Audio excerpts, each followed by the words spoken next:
Hi everybody. I looked it up just because I was curious to see what day it was. This is day 18 boondocking for me. Not a bad first stretch run.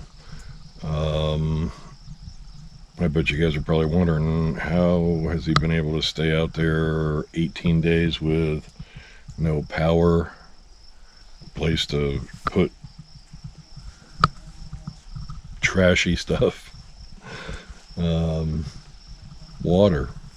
How do you take care of that? Well, I guess we'll show you how it's all done. I'm going to start with the real heart of the rig, and that's the battery. It is a 200 amp hour lithium whatever it all is, and didn't know exactly what to expect with it. I have it down in there. The battery used to be mounted inside of or actually right back there, but I put it in here, which you're not going to be able to see, but it's right back there. Along with it is its partner, a 2000 watt inverter. And that's how I get 110 from the battery. And what keeps the battery alive? And this is what keeps the battery alive. Dual fuel, 3500, 3150 watt. It's pure sine. Dual fuel, propane and gas. I strictly run it on propane. I don't want to have to worry about storing gas. Both tanks of propane are in there, 2 15-pounders. They last me a substantial amount of time if I'm not running the heater, which last night it got to 32. There have been several nights under freezing, and the heater runs. The battery gets used up fairly quickly, unless it's got a really good charge on it. So basically what I did is I learned how to maintain the battery better. When I first started using it, it was like, wow, look at all this power. I started charging all my devices without worrying about anything, because I watched the inverter battery go down slowly. Well, I had one night at 27 degrees and the heater ran so much that at 1 something in the morning, everything went out. So I had to start up the Explorer, back it up, connect it up, and let it charge up for, I think it was about a half an hour before I had enough juice that I knew I was going to be able to get through the night. So, but live and learn. That was the first major lesson that I learned while being out here. How do I take care of facilities? I have a bathroom in here. Actually, let's just show you. Here is the inside of the T1950 Sunline Solaris. I have an office chair here because for me it's comfortable. And there he is in his glory, resting, relaxing, chilling. He's gotten very used to being out here. This is his domain now, so if anything comes in, he takes off after them.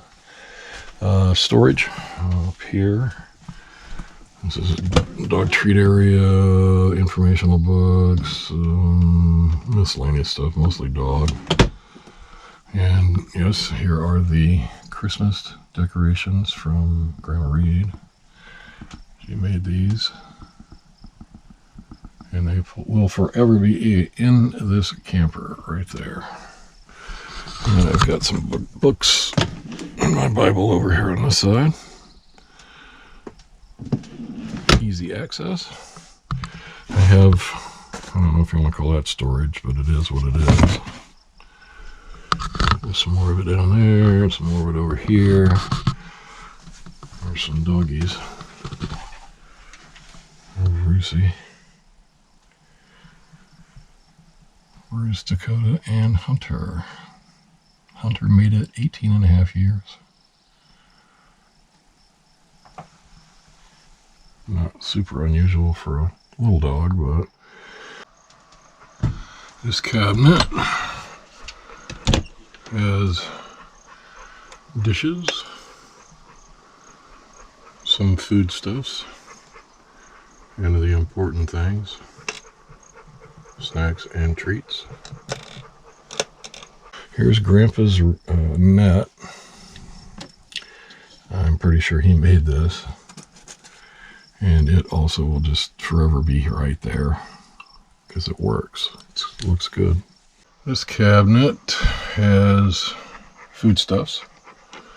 And again, something important, must have coffee. And I don't know if you can see it, but if you look closely, I bought the stuff with oil. What?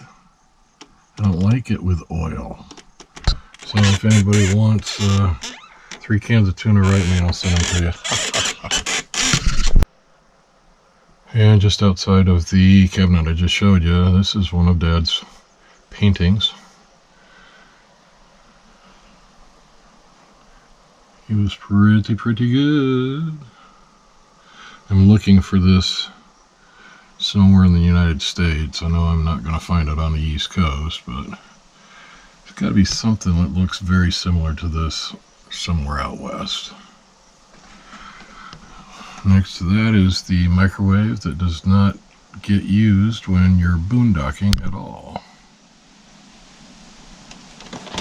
So it becomes storage. Pots and pans. Down here are my cast iron stuff. And my stove, which I haven't used and probably won't in the summertime at all. Over here, some of my favorite pictures.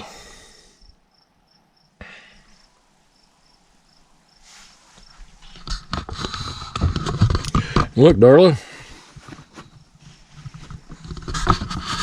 That pillow is now 20 years old. Yep, pretty amazing.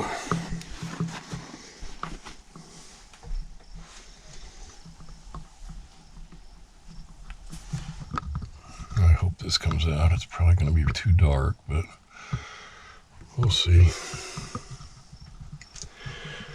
Now, how do I power everything? Right there is the on-off switch for the inverter. Just turn it on there, and it powers an extension cord that has 3 plugs in it. So I use this for miscellaneous things. This is for the phone, and this, of course, is the computer. If I'm on shore power, let's just use everything right here. This is the shore power and the extension cord for it. Let's see. Computer, laptop is very important. So I keep that charged a couple times a day usually. A phone, it's does its deal, and I have a T-Mobile hotspot. I don't know where it's at. T-Mobile hotspot. I'll just say inadequate at this point. Freezer. Uh-oh. Klondike? Oh, really? Yeah, those are my favorite wrestler right there. Grandson number 1.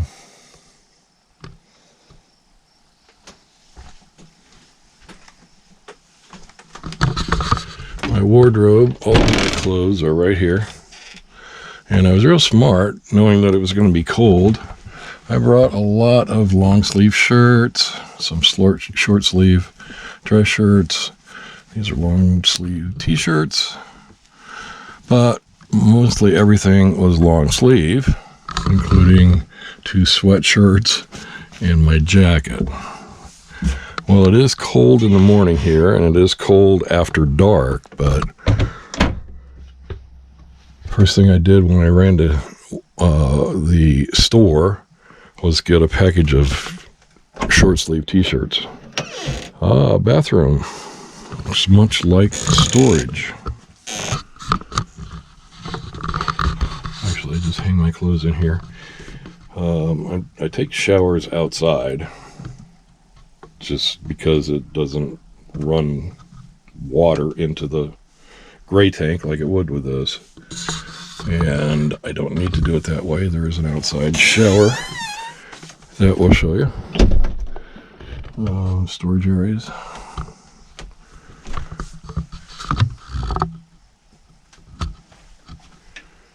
My AC/DC fan. It works very well.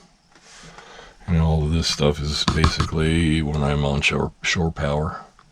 I could use it with the inverter and the battery, but no sense in doing that. If I'm going to watch a movie, I just put the movie on the laptop. Sit in my desk chair, relax, watch movie. My cooking area. First of all, here's our weather station. It is 12/26, Saturday, May the 27th. Indoor and outdoor temps. There is zero humidity here. And if you threw a little bit of wind on it, there would be a red flag warning for sure. Nobody's burning, obviously. Firewood people aren't making any kind of money at all. Dishes. How do I do dishes? Well, I wash everything in here with my biodegradable soap and put them over here to rinse. I have a towel here that I put them on to drip dry. And when I get everything done, I pile everything in here until they dry. Then I take the dishwater from here and I bring it and I throw it out there. That way, again, it doesn't fill up the gray tank. In fact, my gray tank is empty still. It's not, but gray. It's on E for empty. Black tank. 1/3. Fresh water shows empty, but there's a few gallons in there. And battery, we're using juice right now and not replenishing via the generator. Xander, how you been surviving out here? Snapping bugs? Oh, it's an ant. I didn't know that. Dad got him. He just goes crazy. One thing that I did forget. This is Dad's old creel. He used to wear when he went fishing around here. The Sable is our home water.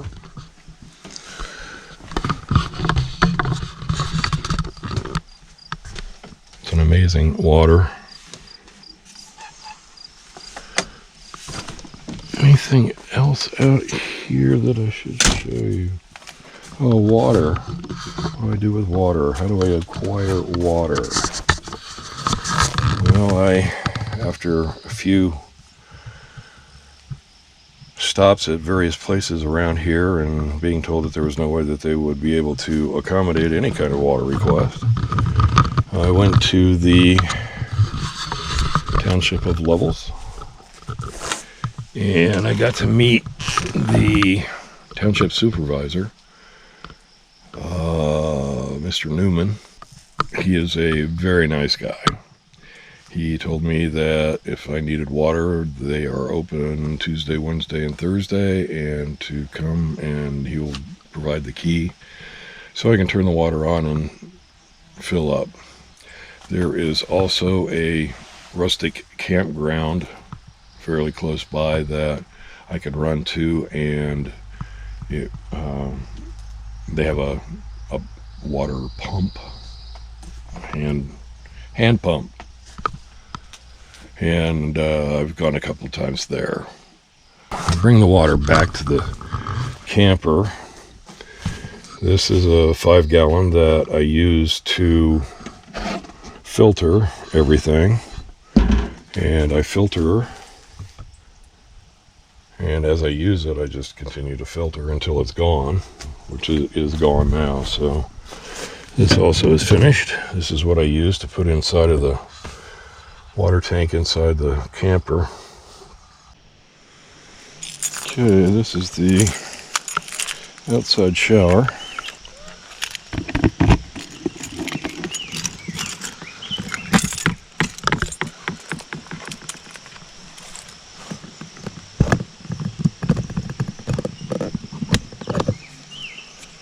That is it. Turn them on, get the right temp, and then control the water with the button. Very convenient.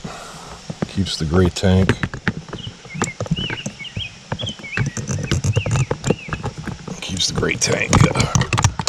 empty.